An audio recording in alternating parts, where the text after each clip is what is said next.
कौन आ गए भाई स्टेज पे? इत्थे आराम है, सुकून है, सारा इत्थे, सारा सुकून है इत्थे, सारा सुकून आराम नाल बैठे ने सारे, गल्लां भी नहीं करदे कोई है। तुसीं भी गल नहीं करदे कोई गल बात करो, बोलो आपस विच गल्लां बातां करो। तुसीं चुप करके बैठे सारे हैं, पागल तो नहीं तू?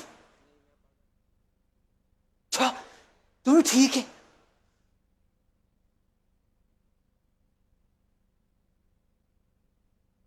पागल पागल। अरे बाबा जी आप कौन हैं? खैरियत तो है? नहीं। अस्सलाम वालेकुम वरहमतुल्लाह। अस्सलाम वालेकुम वरहमतुल्लाह। कैसे हैं? इधर आए। वालेकुम सलाम। कैसे हैं? कहाँ से आए आप? पागलों की दुनिया चो। पागलों की दुनिया? ये कौन सी दुनिया है? हमारे यहाँ तो ऐसी कोई दुनिया नहीं है। बड़े ने इतने पागल, इन्ने पागल ने तानू कुछ पता ही नहीं। अरे बाबा किधर पागल होते हैं? मैं दसना तानू, इन्ने पागल ने इतने कि तुसी सोच भी नहीं सकते। अच्छा कहाँ पर?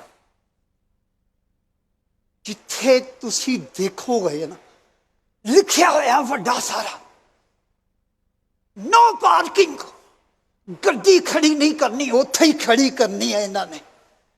पागल नहीं? नहीं काम तो गलत है लेकिन पागल तो नहीं है ना। पागल ने एडा वड्डा लिखा, कतार बनाए, जान बुझ के अगे वध के खड़े हो जाते हैं, पिछले बंदियां का ख्याल ही नहीं करते। पागल नहीं? लाइन बिल्कुल बनानी चाहिए मगर पागल तो ना कहना। पागल ने इन्ना कीमती वक्त हुंदा है, ना कीमती वक्त हुंदा है, इन्ना लिखिया है वड्डा सारा, फजूल बैठकर गुफ्तगू करके अपना वक्त जाया ना करो। यहां फजूल बैठना मना है। एक कप चाह दे बहाने पूरी पूरी रात उथे कज दिंदे ने। पागल नहीं? वाकई वक्त की कदर करनी चाहिए।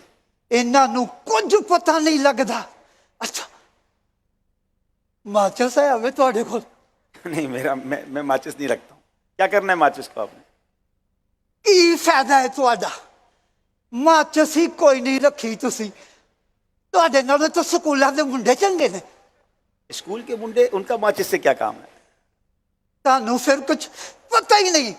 वो पता की करते ने, हाँ मां प्यो कहते ने सीधे स्कूल जाना है, सीधे कॉलेज जाना है, मेरा पुत्रो सीधे घर वापस आना है।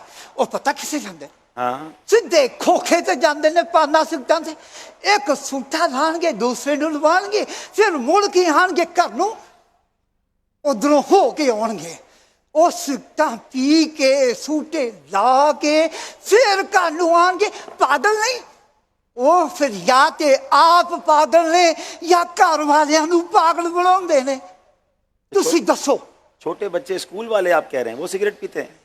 मैं ऐसे बच्चियां नूं जानना जिहड़े सौं चुकदे ने। मैनू कसम ले लो, मैनू कसम ले लो, कुरान चुक लो, कुरान ते हाथ रखवा लो, कदी सिगरेट नूं हाथ नहीं लाया। सही कहंदे ने। अच्छा पर मैं वेख्या वो सिगरेटां पींदे ने। हुण तुसीं पुछो किदां? कसम खाते हैं फिर सिगरेट भी पीते हैं? जी। वो कैसे? वो कहंदे कदी सिगरेट नूं हाथ नहीं लाया। उन्हां दे जिहड़े दोस्त यार ने ना, वो अपने हाथ नाल सिगरेटां उन्हां दे मूंह दे अगे करदे ने, वो लंबे लंबे कच खिचदे ने। हुण तुसीं दसो मां प्यो दा इतबार गया? अल्लाह, उन्होंने उहदा ते इन्ना भरोसा किया, साडे बच्चे सिगरेटां नहीं पींदे। ओ तुसीं दसो 100 रुपया दे दे। 100 रुपये चाहिए? दे दे। करोगे क्या पैसों का? आग लगानी है। नहीं फिर नहीं देने, आग लगाने के लिए पैसे थोड़ी होते हैं। इन्ना पैसा खर्च करके उन्होंने अग ही ला के मुंह च धुआं कढ़ देने। दसो ओए पागल नहीं? हाँ। जिन्ने पैसे खर्च करते हैं अपन धियां भैनों वास्ते, कोई कपड़े लै जान, कोई उन्होंने वास्ते चादर लै जान, उन्होंने वास्ते कोई फ्रूट लै जान, दवावां ना देन। पागल ना होन ते सिगरेटां पी पी के फूक छड्डदे ने ते बीमारियां, कैंसर, टीवी, ये सारियां उन्होंने लगदियां ने। तुसीं एक गल दसो, एक एक गल दसो तुसी मैनू, उधर उधर नहीं, इधर इधर। एक गल दसो, हाँ एडा वड्डा लिख के उन्होंने लाया हुआ है, खबरदार सिगरेट नोशी सेहत के लिए मुजर है, मुजर है, यानी कि एक कैंसर की बीमारी बनती है। ऐसा ही ऐसा ही। ये पढ़े लिखे देख देख के लिखा है खबरदार ना पियो, फिर पींदे ने। तुसी दसो ये पागल नहीं? नहीं पीना चाहिए, पीना तो नहीं चाहिए। फिर ये पागल नहीं? ये पागल ना कहे, लेकिन बात आपकी ठीक है कि ये पैसे जाया कर रहा है। ओ ठीक है, हुण तुसी मैनू दसो एक गल दसो, चलो बोलो। मोटरसाइकिल दे किन्ने पहिए हुंदे ने? बड़ा आसान सवाल है, 2 पहिए होते हैं। अरे बाबा 2 ही पहिए होते हैं, क्या हो गया? हमने तो 2 पहिए वाली मोटरसाइकिल देखी है। 2 हुंदे ने?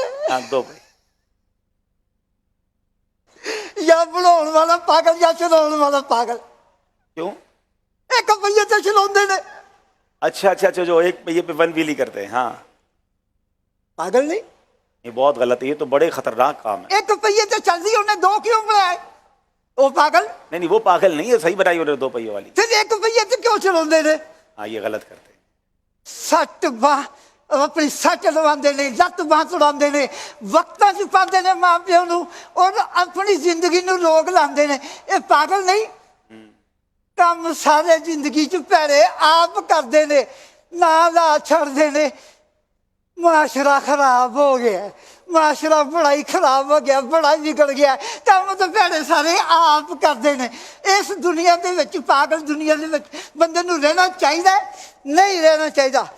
मैं इत्थे नहीं रहना, इत्थे सारे ही पागल ने, मैं इत्थे कोई नहीं रहन लग्या, सारे पागल ने। हुण तुसी दसो इन्हां पागलों की दुनिया च रहना चाहिए? तुसी रहो, मैं नहीं रहिंदा, मैं चलिया जे पागलों की दुनिया दे विच रहिंदे ने। ये पागल ने सारे, कोई इत्थे सही नहीं है। अल्लाह कोई अल्लाह नहीं सही अल्लाह इत्थे। अल्लाह अल्लाह। सारे ही पागल ने। जनाब बाबा जी की बातें थी तो बड़ी सबक आमोज। वाकई हम बहुत सारी चीज़ों में अपना खुद ही नुकसान कर रहे हैं, वक्त ज़ाया करते हैं, अपनी जान जोखों में डालकर। मोटरसाइकिल सवार जिस तरह मोटरसाइकिल गाड़ियाँ चलाते हैं, लोग इतनी स्पीड से चलाते हैं कि गाड़ियाँ उलट जाती हैं। नौजवान के हाथ में हम गाड़ी दे देते हैं जिसकी उम्र भी नहीं होती है, लाइसेंस तक नहीं बना होता है, और वो अपने लिए और अपने घर वालों के लिए और रोड पर चलने वालों के लिए ख़तरनाक बन जाता है। और बाज़ औक़ात ऐसे एक्सीडेंट होते हैं कि देखा भी नहीं जाता है।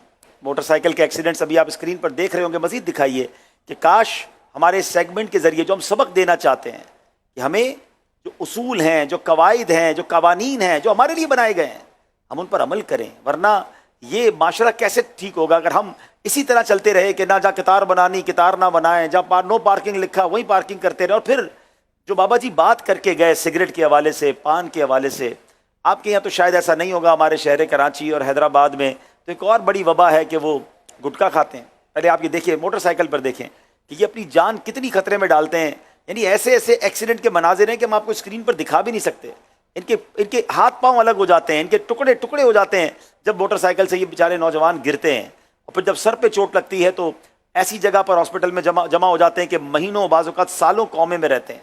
काश कि हम सबक हासिल करें और ये देखें कि अल्लाह अकबर, अब ये देखते हुए डर लग रहा है तो इनके साथ इनके माँ बाप का क्या होता होगा, इनके भाई बहनों का, घर वालों का क्या होता होगा। ना करें मेरे बच्चों, मेरे नौजवान भाइयों, ऐसा ना किया करें और अपनी जान की फिक्र करें। ये सिगरेट ठीक है बाबा जी तो थोड़ा सा एक्सट्रीम हो गए थे, पागल कह रहे थे, लेकिन अक्लमंदों के लिए वाकई इशारा है कि अपनी ही रकम को हम जला रहे हैं और अपनी सेहत भी जला रहे हैं। और फिर ये पान और गुटखा, मैं बहुत सारे लोगों को जानता हूँ कि पान खाते हैं, गुटखा खाते हैं और फिर आगे जाके मुंह का कैंसर हो जाता है। हमने खुद देखा उसको। अल्लाह पाक हम सबको इन बुरी आदतों से महफूज फरमाए। हमारी सेहत के लिए कितना नुकसानदेह है हम इसको सोचें।